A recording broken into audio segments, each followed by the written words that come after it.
जब किसी को पैरालिसिस होता है तो पैरालिसिस का जो सबसे बड़ा कारण है 90% केसेस के अंदर होता है ब्रेन स्ट्रोक।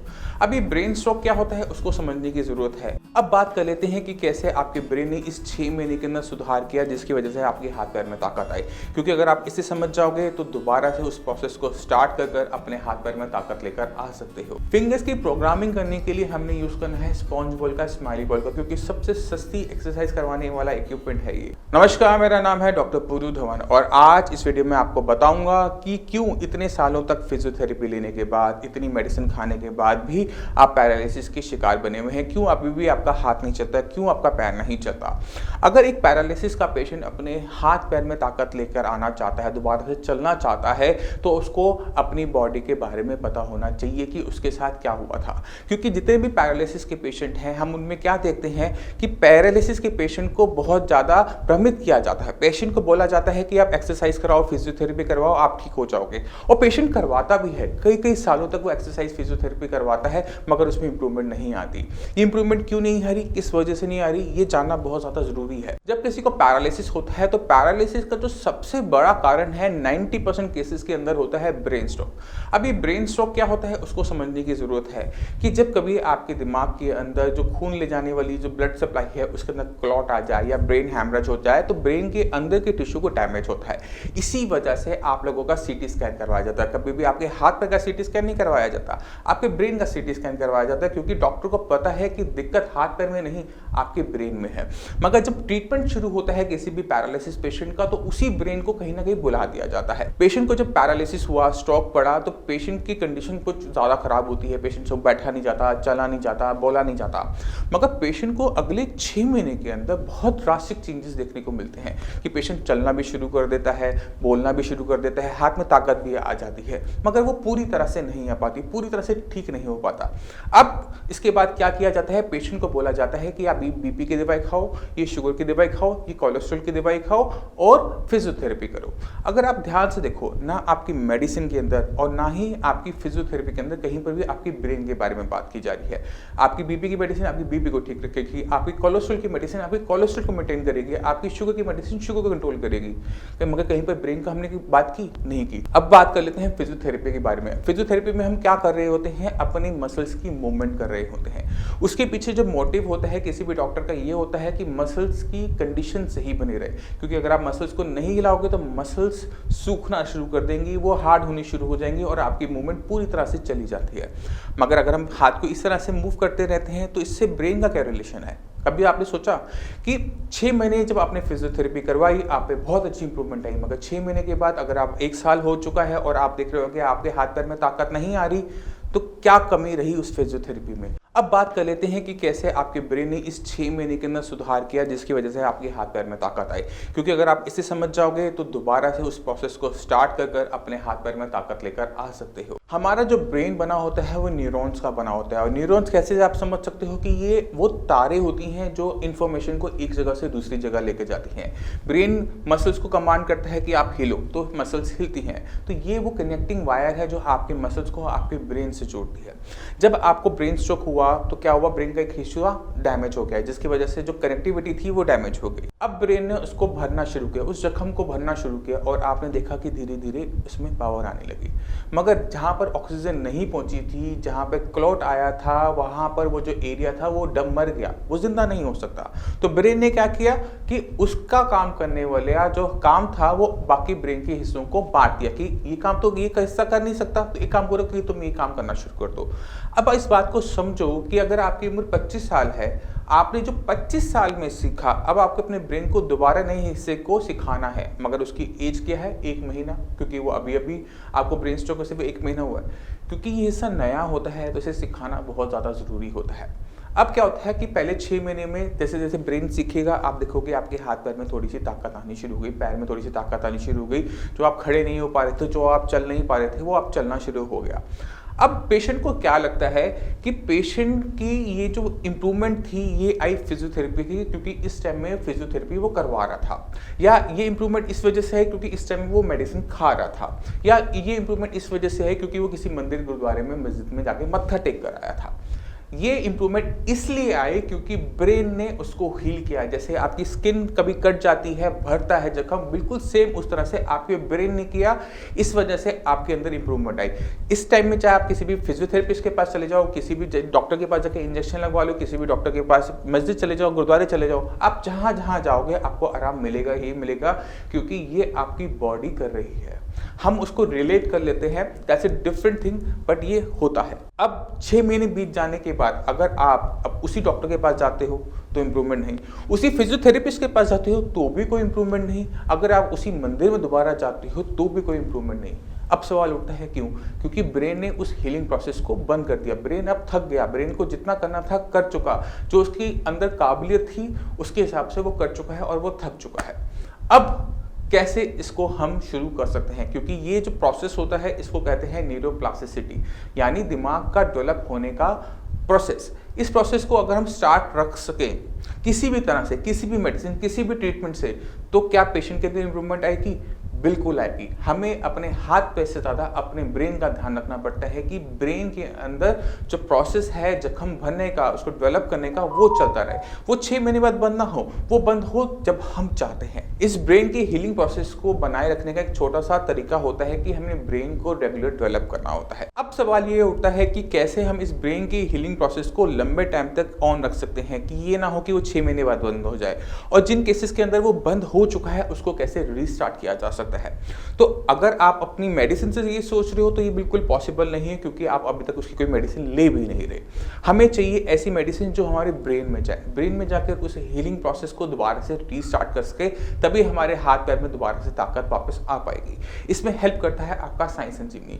साइंस संजीवनी कभी भी आपकी मसल्स पे काम नहीं करता, हमेशा काम करता है आपके ब्रेन के ऊपर। चाहे वो आपको जो एक्सरसाइज बताई जाती है, चाहे आपको जो मेडिसिन दी जाती है, वो बिल्कुल टारगेट होती है, लेजर फोकस्ड होती है आपके ब्रेन के ऊपर। उसका मसल से कोई रिलेशन नहीं रखा जाता, क्योंकि अगर जब तक हम ब्रेन पे काम नहीं करते किसी भी पैरालिसिस पेशेंट को आराम नहीं मिल पाता। मैं चाहता हूं कि अब आप कुछ एग्जांपल देखें कि कैसे उन पेशेंट के अंदर आराम आया जिनकी डेवलपमेंट होनी बंद हो चुकी थी, जिनका प्रोसेस ही बंद हो चुका था, जो कहीं ना कहीं आपकी पोजीशन पे खड़े थे, जब उनको सुधार आना बंद हो गया। जब रामस्वरूप जी का बाइक से एक्सीडेंट हुआ तो इनके सिर पे चोट लगी। सिर पे जब चोट लगी तो उसके अंदर क्लॉट बना, और वो क्लॉट इनकी पूरी ब्रेन में जाकर इनके दोनों तरफ के लेफ्ट और राइट साइड, दोनों साइड के जो लॉब्स होते हैं, फ्रंटल लॉब्स, उनमें जाके इन्होंने ब्लड के सर्कुलेशन को रोक दिया, जिसकी वजह से इनकी लेग में पावर बहुत ज़्यादा चली गई थी, हाथ में थोड़ी बहुत पावर थी, और वो अभी भी बेटर हो गई। राइटिंग पहले से बेटर हो गई है इनकी, चलने में बेटर हो गए हैं। रामस्वरूप, कैसे हुआ था एक्सीडेंट? एक्सीडेंट बाइक से हुआ था। कैसे गिरे थे? कैसे मतलब शाम के समय था, और शाम का मतलब चौराहे पर था मैं, और सामने से पिकअप आई, उसने मतलब टक्कर मार दी। अच्छा, तो चोट कहाँ लगी थी? चोट सिर में लगी थी। और कोमा में रहे थे? कितना टाइम कोमा में रहे थे? 2 महीना। और उसके बाद दिक्कत थी, जब खड़े हुए तो क्या दिक्कत महसूस कर रहे थे? तो उसके बाद मतलब 5-6 महीने तो मतलब खड़ा ही नहीं होता, मतलब खड़े नहीं हुए थे। मतलब 7-8 महीने तक मतलब वो जो घर वाले हैं वो मतलब मम्मी पापा वो मतलब सहारा देकर चलाते थे। अच्छा। मतलब चलना, मतलब उठना बैठना भी मतलब। और साइंस इंजीनियरिंग में इलाज कितने महीने लिया? 1 महीना हो गया। 1 महीने में क्या बदलाव देखा अपने अंदर? 1 महीना मैंने जो मतलब बदलाव, मैं पे मतलब घर के जो सीढ़ियाँ हैं, मतलब चौकी पर चढ़ता हूँ, तो मतलब वो मैं पहले मतलब सहारा लेकर चढ़ता था, तो मतलब उस मतलब 1 मंथ में ये सुधार हुआ है कि मतलब उसमें उस पर चौकी पर मतलब बिना सहारे चढ़ जाता हूँ और उतर जाता हूँ। हाथ में कोई बदलाव नजर आया? हाथ तो मेरा वैसे पहले थे मतलब ठीक ही था। ठीक था, पहले से ठीक था। हाथ में ज़्यादा मतलब दिक्कत नहीं थी। पहले से सुधार हुआ लिखने में, लिखावट में? हाँ, लिखावट में बहुत सुधार हुआ। लिखावट में सुधार हो गया, फाइन मोटर स्किल्स उसमें थोड़े से आ गए। और चलने में सुधार क्या लगा अब? चलने में मतलब मेरे को मतलब काफ़ी मतलब पहले से मतलब 10-15% सुधार लग रहा है। अब रामस्वरूप जी आपको थोड़ा सा चल के दिखाएंगे कि कितना फर्क आया।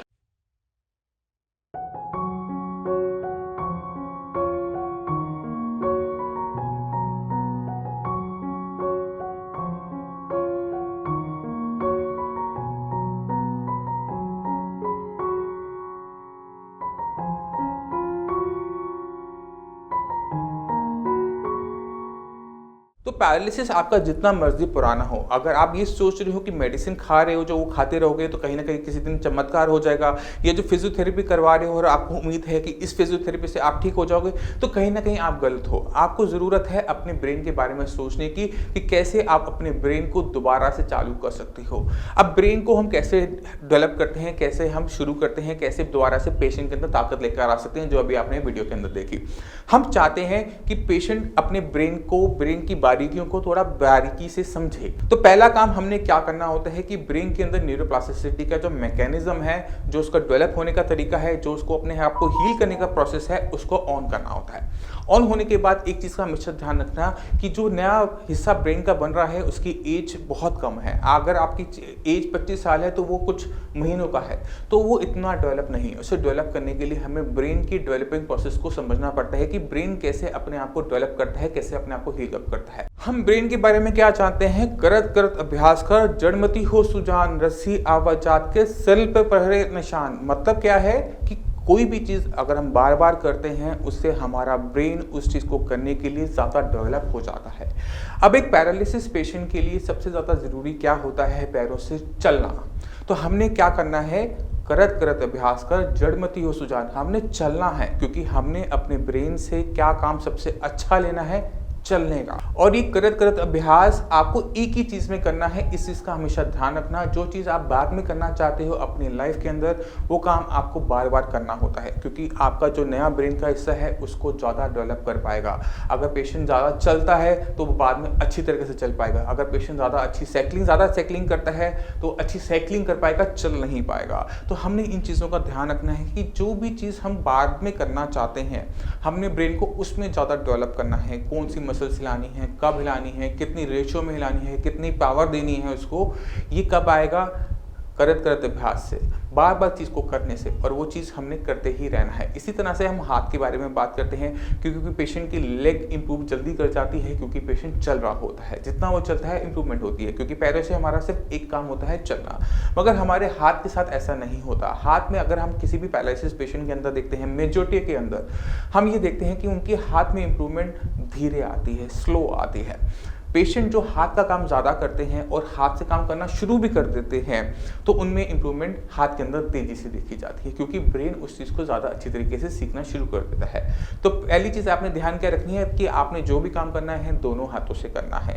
आपने अपने फिंगर्स की मूवमेंट सबसे पहले लेकर आने की कोशिश करनी है, क्योंकि फिंगर्स अगर आपके पास वापस आ जाती है, खुलने बंद करने की पावर आपके पास आ जाती है, तो आप किसी भी चीज़ को पकड़ सकते हो। किसी भी चीज़ को पकड़कर आप दूसरे हाथ की हेल्प से उस चीज़ को रख सकते हो। तो सबसे पहली जो हम ताकत लेकर आएंगे आपके फिंगर्स की प्रोग्रामिंग करने के लिए हमने यूज करना है स्पॉन्ज बॉल का, स्माइली बॉल का, क्योंकि सबसे सस्ती एक्सरसाइज करवाने वाला इक्विपमेंट है ये। अगर पेशेंट इसी चीज को बार बार करता है तो ब्रेन इस फिंगर्स की मूवमेंट को सीख जाता है, और यही सबसे ज़्यादा इंपॉर्टेंट है।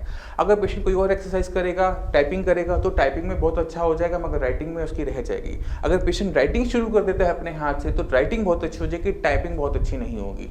तो हमने क्या करना है बाद में, वो हमें शुरू करना पड़ता है सबसे पहले। इस चीज़ का ध्यान रखना है हमने। तो अगर कोई भी पैरालिसिस का पेशेंट को ठीक होना है तो दो चीज़ें बहुत इंपॉर्टेंट है। पहले ब्रेन को डेवलप करना, ब्रेन के अंदर जो नुकसान है उसकी भरपाई करना, फिर उसकी प्रोग्रामिंग कि हम क्या कर रहे हैं और क्या करना चाहते हैं। तो ये बहुत बेसिक चीज़ें हैं जो हर एक पैरालिसिस पेशेंट को पता होनी चाहिए। जिन पेशेंट के अंदर डेवलपमेंट रुक गई है ब्रेन की, वो हमने स्टार्ट करनी है, फिर उसकी हमने प्रोग्रामिंग करनी है। प्रोग्रामिंग मतलब एक्सरसाइज करनी है, बार बार करत अभ्यास करना है कि बार बार एक ही काम को करना है जब तक वो उसमें आप पूरी तरह से पहले की तरह परफेक्ट नहीं हो जाते। बाकी आपका ब्रेन का इंप्रूवमेंट चलता रहेगा, मगर जो चीज़ हमारे लिए जो फोकस होती है, जो चीज़ हमें बाद में चाहिए, जो आपका विजन है कि मुझे अपने हाथ से ये काम कर पाता था, ये नहीं कर पाता, उसको सबसे पहले रखना है। पहले उस चीज़ को अचीव कर लो, बाकी सारी चीज़ें पीछे पीछे आती रहेंगी। तो ये बहुत इंपॉर्टेंट चीज़ें हैं जो हर पैरालिसिस पेशेंट को पता होनी चाहिए अपने हाथ पैर में इंप्रूवमेंट लाने के लिए। कैसे साइंस इंजीनियरिंग मदद करता है आपके ब्रेन के अंदर वो न्यूरोप्लास्टिसिटी, वो जो जख्म भरने की प्रक्रिया को दोबारा से शुरू करने के लिए, उसके लिए नंबर नीचे दिया हुआ है। अभी कॉल करो साइंस इंजीनियरिंग के डॉक्टर से और उनसे पूछो कि कैसे मैं अपनी ब्रेन की हीलिंग स्टार्ट कर सकता हूँ, कैसे अपने हाथ पैर के अंदर दोबारा से ताकत लेकर आ सकता हूँ, कैसे मैं दोबारा खड़ा हो सकता हूँ। आप मुझसे भी आकर मिल सकते हो। नीचे दिए हुए नंबर पे कॉल करो, डॉक्टर से बात करो, डॉक्टर को अपनी रिपोर्ट शेयर करो और उनसे अपॉइंटमेंट लो कि मुझे डॉक्टर साहब से मिलना है। वो आपको टाइम देंगे, आप आके मुझसे मिल सकते हो। पैरालिसिस का पेशेंट जब दोबारा से चलना शुरू करता है, दोबारा से हाथ पैर में ताकत आती है, तो वो ना सिर्फ पेशेंट के लिए खुशी की बात होती है। एज ए डॉक्टर मुझे भी बहुत अच्छा लगता है कि एक और मेरा पेशेंट चलने लग गया, दोबारा से बोलने लग गया। ये मेरे लिए अवार्ड एंड ट्रॉफीज की तरह होती है और मैं चाहता हूँ कि आप इस चीज़ को देखें। इसके लिए आपको जाना होगा हमारी वेबसाइट sciencesanjeevani.com पे, जहाँ पे हमने बहुत सारे पैरालिसिस पेशेंट की जो साइंस संजीवनी में आते हैं, ठीक होते हैं, उनके इंटरव्यू डाले हैं। उनको आराम से आप देखो, उन्हें देखोगे, समझोगे और आप उनसे इंस्पायर हो सकोगे। जो आप हिम्मत हार चुके हो अपनी ज़िंदगी की, उसमें दोबारा से हिम्मत आएगी, दोबारा से वो आशा की किरण आएगी जो दोबारा आपको चलाने में आपकी मदद करेगी। अब इसी के साथ आपसे भी चलने की आगे चाहूँगा। मिलते हैं अगली वीडियो में, तब तक के लिए धन्यवाद।